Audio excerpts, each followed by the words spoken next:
let us not forget that Canada has passed laws that allow the police, the RCMP particularly, to commit crimes if they are pursuing the drug war. To know the truth, you will need to see the Emery Papers to find out. Do you live in a documented police state? You must read the Emery Papers to find out. The Emery Papers will prove what we already know. The only hope is to vote and get all the others you know to vote too. People can vote without any risk. Nobody knows how you vote. If you don't vote in this election coming up, then you will be hunted down forever. The existence of 6,000 pages of the Emery Papers proves that. I urge all of you to listen to my podcast, Stphen Harper and the End of Days of Canada as We Know It, Revelations into the Conservative Party's Plan for Canada. Yes, it's a long and detailed podcast. It takes over an hour, I'm afraid, but it's a complete understanding of the end of times nutbars who control the government of Canada and who have controlled much of the government of the United States, particularly during the Bush administration. Listen to it carefully and tell others to listen to it. It's being typed up right now and will be posted online so you can read it and distribute it to as many Canadians as possible. Use that text and take it to candidates' meetings. Conservative candidates, including all the fundamentalist Christian ones, and there are many, hide from journalists. They hide from interviewers and they avoid all the candidates' debates. We are dealing with religious zealots who revel in the return of the Inquisition and its dungeons. They will torch the world burning plants as they did witches and put the cannabis believers in increasingly bleak prisons. They proudly admit it themselves on their website, like Chris Somerville's websites, the Harper's new chief of Canada's Mental Health Commission, and they detail their apocalyptic beliefs clearly. In terms of mainstream politics, the scam originated with Reform Party founder Preston Manning. He's the inspiration for the neocon nightmare that has infected the politics of both our two countries, the United States and Canada. Prominent U.S. fundamentalist neocon politician Newt Gingrich credits Preston Manning with his biblically inspired hallucinations with being a driving force to the U.S. Republican Party's resurgence after Nixon sullied the brand with his overt gutter-snipe evil. The Harperites and Bush religious right Republicans operate as one transnational Christian conservative movement, sharing advisors and strategy interchangeably. The politics that inspire Harper and his Christian yes-men and Republican religious neocons in the United States go back to Preston Manning's Back to the Bible Hour radio broadcast he made weekly from the mid-1960s to the 1980s. Preston Manning's Christian certainties were brought to life, given form as the conservative ethos for ruling the North American continent. Declared Preston Manning at the 1996 Reform Assembly. Our political work, therefore, involves seeking out that worried Canadian at home, on the street, or in the workplace. We offer that worried Canadian greater economic opportunity, personal security, and freedom from fear. That premise by Manning is important when you see how in the years since his acolyte and born-again convert Stphen Harper's more recent speeches and comments about fighting the permissiveness of the 1960s, fighting the culture of the 1960s, and fighting the individual libertarian principles of that wonderful era of change, particularly when Harper launched Canada's new national drug strategy in November 2007.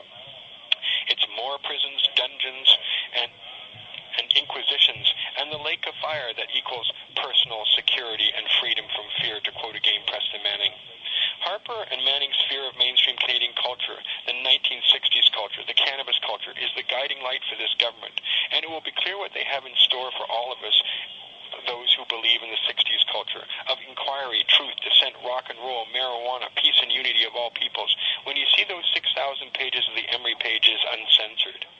Said Gordon Laird in his remarkable book, Slumming It at the Rodeo, The Cultural Roots of Canada's Right-Wing Revolution. In evangelical terms, culture is any human activity framed through the dualities of sin and virtue, damnation and redemption. Most of all, Preston Manning argues populist politics is the cultural struggle of a minority to pursue the Babylon majority, to persuade the Babylon majority of their wrongful ways. Manning preached about the spiritual bankruptcy of modern society on his father's Back to the Bible radio broadcast as far back as 1967, citing epidemic juvenile delinquency, adult crime, drug addiction, drunkenness, adultery, divorce, prostitution, homosexuality, and general moral laxity. Manning railed on about how we needed a new rise in the political right to deal with those issues. Everything is at stake in the next upcoming election. After the election, if the worst happens, and that's a Harper majority government, you will wonder, hey, why didn't I listen to Marc Emery as Canada rapidly, and believe me, it will be rapid, turns into the dark ages.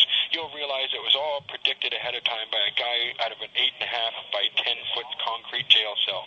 The problem will be you will be in jail with me, and there will be many more jails and dungeons, and Canadians will be living the lives of robots, frightened new jails that are being built all around them, or they will be working 8 days a week to pay for Canada's new jails, tens of thousands of new prisoners, and the nation's catastrophic debt in its homogenous anti-life culture will be all around us. The marijuana culture is truly the enemy in Harper's culture war.